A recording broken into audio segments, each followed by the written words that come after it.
giving us the valleys that we know now. And here at the park, we have recreated this catastrophic event to show you how the lost valley of Combe Martin was created.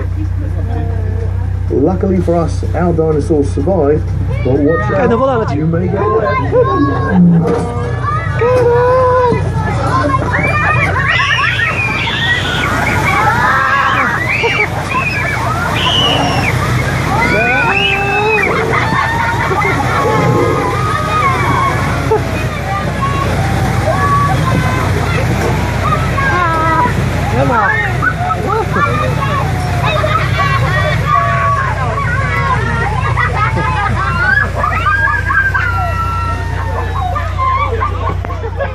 Nie ma już.